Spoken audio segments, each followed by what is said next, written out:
سے، ملک ٹھیک ہوتے ہیں قانون کی حکمرانی سے، ملک ٹھیک ہوتے ہیں کرپشن ختم کرنے سے۔ وہ تو ہماری فوج سب سے بڑی سپورٹر ہے ان کرپٹ لوگوں کی، ان کو مسلط کر دیے اور جو ایماندار لیڈر ہے اس کو جیلوں میں ڈالا ہوا ہے۔ پورے نیب کے ادارے کو عمران خان کے خلاف چوتھا مقدمہ بنانے کو تیاری کر رہے ہیں، یا وہ موجودہ رجیم کی صورت میں ہوں۔ انہوں نے 25 کروڑ عوام سے نوالا چھین لیا ہے، اور آگے جو کچھ آ رہا ہے محفل کے ساتھ مذاکرات کی صورت میں، انہوں نے بجلی کی بڑھانی ہے، گیس بڑھانی ہے، بے روزگاری کرنی ہے، روزگار پہلے ختم ہو چکے ہیں، انڈسٹری ویسے تباہ ہو گئی ہے۔ یعنی آخر 25 کروڑ عوام نے روٹی تو کھانی ہے نا، کہاں سے وہ گزارا کرے گا؟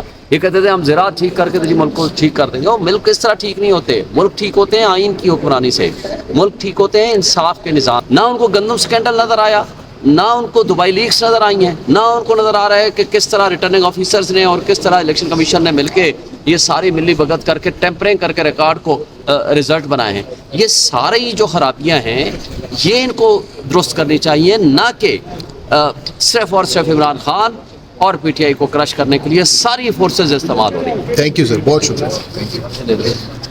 جی بتائیے گا کہ نجم سیٹھی صاحب کا بیان آیا ہے کہ اگر عمران خان پیچھے نہیں ہٹتے اور کے پی میں حکومت اسی طرح ڈٹی رہتی ہے تو ماشاء اللہ بھی لگ سکتا ہے، کیا کہتے ہیں سر؟ یہ اپنے لوگوں کے ذریعے یہ ڈرانے دھمکانے کا ایک ماحول پیدا کر رہے ہیں۔ یہ بیسیکلی شو کرتا ہے کہ ان کو پریشانی کتنی ہے۔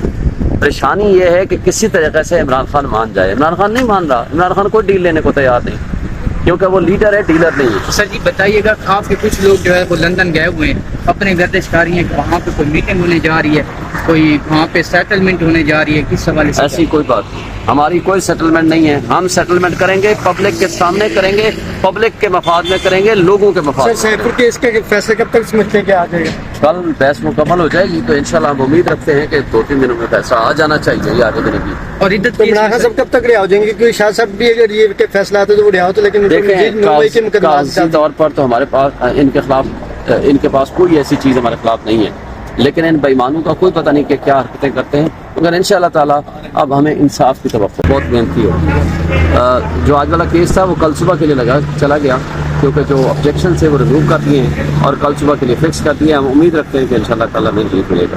سر ملک ریاض صاحب نے بھی تردید کی، انہوں نے کہا مجھ پر 1 سال سے جو ہے کافی دباؤ ڈالا جا رہا ہے، اس کے باوجود بھی جو ہے میں کسی بھی سیاسی متاثر کے استعمال نہیں ہوگا اور میں اس دباؤ برداشت کروں۔ میں سمجھتا ہوں کہ بدنیتی سامنے آ چکی ہے کہ یہ صرف ملک ریاض پہ نہیں، صرف بخاری، شہزاد اکبر اور تمام ان لوگوں کے اوپر یہ پریشر ڈال رہے ہیں کسی نہ کسی طریقے سے کوئی زبردستی ایویڈنس کریٹ کی جائے، حالانکہ ان کی کوئی لیگل حیثیت نہیں ہونی۔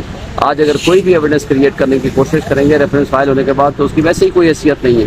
تو میرا خیال ہے کہ یہ سارا بدنیتی پر مبنی ہے، لیکن یہ کچھ نہیں کر پائیں گے انشاءاللہ۔ سر آپ کے ٹھیک ہے سماعت الگ الگ سماعت سنیں گی، کیا لگ رہا ہے کہ اس حکومت طارق فضل چودھری صاحب جو ہیں وہ بالکل صحیح یہ تینوں نشستیں جو ہیں واپس ہو جائیں گی؟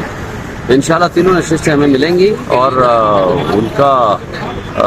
ان کے پاس کوئی لیگل بیسس نہیں ہے، ان کے پاس فارم 45 نہیں ہے، وہ جب لے کر آئیں گے انشاءاللہ ہم آپ کو۔ شیخ صاحب بتائیے گا کبھی چور اور چوکی دار کے بغیر کوئی واردات ہو سکتی ہے؟ نہیں، دونوں کی اکٹھے مل کے ہوتی ہے۔ جو کل گنڈا پور صاحب کی جیل میں ملاقات کی محبت کے اس شرائط پہ میں سمجھتا ہوں کہ خان صاحب کو اپریشیٹ کرتے ہیں علی امین گنڈا پور کو، ان کی سروسز کو، کہ وہ بڑا اچھا کام کر رہا ہے۔